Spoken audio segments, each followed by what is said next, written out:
corner we have, excuse me, we have Melissa Pace, URI Master Gardener. She's been in here before. We're going to be talking fall herbs, everything we need to know. So come on in. Nice to see you again. It's a pleasure to be asked back again. Well, I appreciate it. Last time you had the chance to talk with Molly. Now I get the pleasure of talking all things herbs, and especially with the focus on fall. Yes. We talked a little bit when you were in the green room about what we have here, so we're going to, for your viewing pleasure, go through what Melissa brought into the studio. So the first thing that I wanted to talk about is things that you could simply harvest even if you didn't have an herb garden. Right now a very popular ground cover is thyme, and if you just go out into the garden and clip small little bunches and attach them with a small elastic band and hang them out and just dry them a little bit, it makes a wonderful tea. And it's particularly good for sore throats or any kind of a mouth issue. Can I give it a little sniff? Absolutely. Okay. Absolutely. I think I'm having a little allergy issue right now, so I might be keeping your time here later. Most Okay. certainly. Most We're certainly. going to keep going through here. What else do we have? Well, another one that's excellent for colds and for allergies is echinacea. It's beginning to wilt up a little bit. All you would do, it's called cone flower. And you want the purple cone flower, which is actually pink. I have no clue why they call it purple cone flower. And you'd simply cut it off, hang it upside down, let it dry out, and you can use any part of it for teas. It really doesn't have too much of a scent, even when he's not quite so droopy.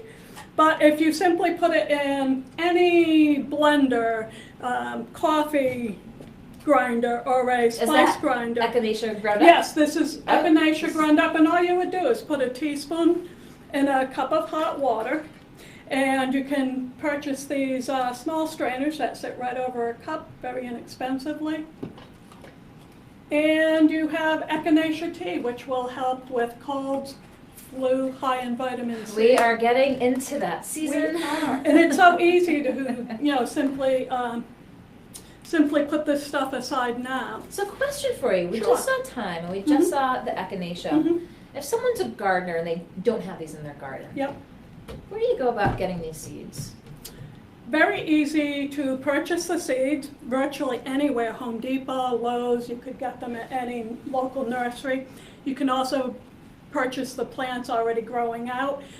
If you go to farm stands now, you can find frequently bunches already grown and elastic for you, so all you do is bring it home and save it until you need it. Depends on how much work you want to do. Exactly, precisely. If you want to do it from soup to nuts or Precisely. just take those cashews. But they have found that the prepared teas and medicinal herbs aren't always what they're supposed to be. We've talked about this. Is this maybe the segue to what I see over here? Oh, absolutely. So, right now is the time to plant a lot of these plants. And this is a corm. It looks very similar to a bulb. And you would plant it now. And this is for an autumn crocus, but it's for a specific autumn crocus. It's for saffron. So if you planted this now, it would come up about this time next year, has a big, beautiful purple flower, and the saffron are the red portions in the center, and you simply pull those out. They're the stamens. I was going to say, because saffron has that golden color Exactly. to it. Yes. They call it red gold frequently, and that's one of the most frequently faked herbs. It is the most expensive herb you can find, but frequently it's simply corn husks that have been dyed. So better to grow your own. It has a very distinct flavor to it. It does, but it's very easy to grow, and it comes back each and every year. You plant it once and you can use it every single year. It's a perennial. A nice perennial. You know, again, saffron, as you said, is expensive. So as you said, is it easy? So if I, Couldn't be simpler. You simply plant this about 3 times the height of your bulb.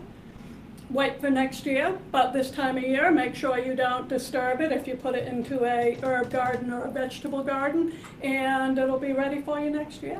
Should you do your homework if you're not growing saffron yourself? You just mentioned, again, these, imposters, if you Yes, will. yes. Can you find resources online, or is it still touch and go depending on what you get and where? No, the thing to do is to find very reputable dealers, and particularly dealers that are selling only one particular type of herb. For example, there are now Afghani soldiers that come back from the war and are now supporting women in growing and harvesting saffron, and you can, I believe it's called Remy saffron, Okay. and it's certified. So anything that's certified, obviously, your likelihood is much greater of That's a great lead. I love great leads. having one of you think you bought. So we're going through piece by piece here. Don't worry, I'm going to put the little tray back together here. Oh, I'm yeah, just yeah. keeping tabs on what we have. Let's talk garlic. For sure. This is another plant that you're going to be planting now, and there's a few reasons why you want to grow your own. The simplest reason is if you go to the supermarket, you have a choice to either buy garlic or not buy garlic. There aren't an array of garlics to buy usually. However, if you were to plant it, if you were to order right now, seed garlic, there would be hundreds of different types to choose from. Hundreds of kinds of Hundreds. garlics. So there are big garlics that have huge cloves. This is called an elephant garlic, has a huge clove to it. That's And big. oddly enough, this is the sweetest. In general, any of the garlic, or any root vegetable actually, as soon as you pull it up, all the sugars that it's formed turn into starches. Okay. And frequently that kind of gritty texture that you get from a garlic is because it's already converted. It's been held for so long that it's converted to starches. If you have fresh garlic, they're virtually all sugars. When you roast it, for example, it will be all caramelized. It's literally sticky. It will stick to your teeth. It's so sugary. This is the elephant garlic. Now, Yep. is this something you find at the store, something of this size? Rarely, Okay. rarely. Ooh, I'm holding a rare gem. Elephant And then garlic. even soft neck garlic, and all you would do is to plant it now, take it apart just like if you were going to cook with it. Mother Nature helps you out, point goes up, flat part goes down. You push it into about the top of your knuckles. You can put it into the edges of your vegetable garden, and then they're going to stay there all winter long. If you mulch them, that helps them out sometime. A little bit of salt marsh hay is a good thing over their heads. And then they're going to come up in the spring. Okay. When about mid-June, there's a round piece that comes up that would be the flower stalk. And if you cut that, you can use green garlic. It makes the bulb bigger because it's not trying to make a flower. Okay. But you can eat all the scapes, it's called. They have parties and festivals in France when they're The scape, is that what's correct. That would be what's coming up? yes, that would be the flower stalk. So if they're what does it taste like? It's like a very nice, rich, mild garlic. It doesn't have the bite to it. It's much more mellow. You can use much more of it. Frequently, they'll simply prepare it in butter and put it with some pasta or a nice meat. And so, as you said, Wonderful. it's practically it's revered in, Exactly. in France. And then come around the 4th of July around here, when it dies back, the tops will die back and it'll look pretty much like like old daffodils. It's ready to pull and you get these beautiful heads. A head will last virtually a year stored, and now you can break it apart and grow but yet So not. what's up with the neck? So that's a soft neck. That's what they would braid in Italy. I simply take just an elastic band and I'll take 3 or 4 of them and just elastic them together. I have a covered porch. I leave them outside on a shaker peg. Warding off the vampires, Yeah, of and course. exactly. Especially Halloween's coming up. Oh, yes, indeedy. And when you need it, just pull it right off and it's good to go in. Okay, Good to so go in the house. we've gotten our garlic. We've got a few more things here to talk about. Rose hips. Just about anyone that is a gardener grows some form of roses. And if they've been pollinated, they frequently form rose hips. And it really doesn't matter what type of rose it is. These are incredibly high in vitamin C. and used to be used to ward off scurvy. It makes a wonderful tea, very high in minerals and micronutrients. So how do you put it in very the tasty. How do you put it in the tea? We've got So kind of you a would bowl leave here. it, you can see they're beginning to dry. Leave it until they are totally dry. Okay. Then simply put it into the same, either a blender, a food processor, or if you have an old coffee grinder, the little ones work beautifully. This isn't rose up here, is it? No, this is chamomile.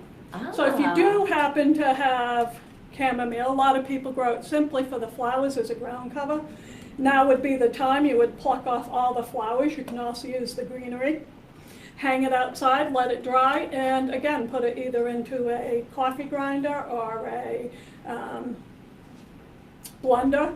Break it into small pots. Leave it in an airtight container, but you don't need to spend lots of money if you simply get a container from a supermarket that they use for foods. That works really, really well. It makes for a great tea. Really, really well. A wonderful tea.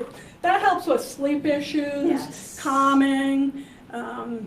You see that all the Very time versatile. on the tea boxes and tea bags, chamomile. Yes, yes. It's not what you're taking in the morning to rev you up. It's to calm down for the evening. Well, we have a good overview of what should be paid attention to here in the fall. My question for you, Melissa, when you're not doing media opportunities, what's your typical week like, focusing on gardening?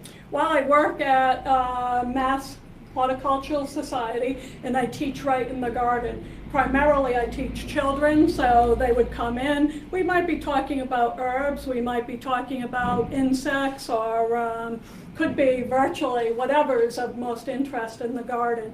I also speak to garden clubs, civic groups, different organizations, both on behalf of the Massachusetts Horticultural Society and the University of Rhode Island as well. The Being Master a Master Gardener program. So what was your path there? How did you get lured to URI? Well, I grew up in Lincoln, Rhode Island, and my grandfather lived in Pawtucket. My grandfather came over, he was a coppersmith, and he came over from Switzerland to make all the brewery equipment for Narragansett Brewery. Ah. And along with him came all his plants from Switzerland and all his herbs. So I began right there as a young kid, helping him garden, helping him grow them, dry them, pick them.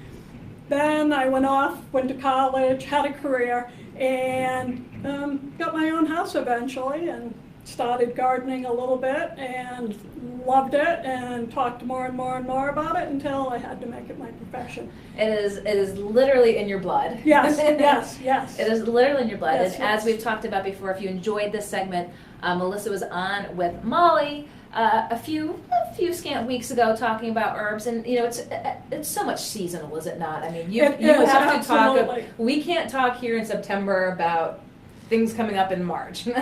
Exactly. So what happens? What is the winter months? I mean, when are we going to see you next?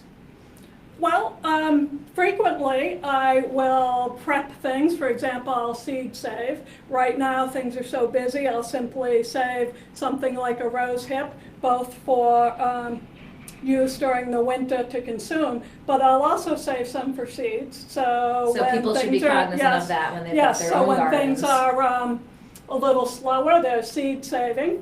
There's starting some plants that need a little bit of a start indoors before they go out because we have a shorter season. A perfect example would be rosemary. Okay. It is more of a Mediterranean plant and Yeah. would need a little time in the house before it was ready to A go little outside. time and Yes, a little time. Oh, gardening humor.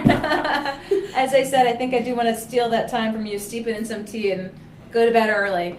Well, Melissa, I appreciate your coming in today. most Again, certainly. it's fantastic Most to get. certainly. Just wonderful to have you here in the studio, so I appreciate It's it. that time. It's that time. So.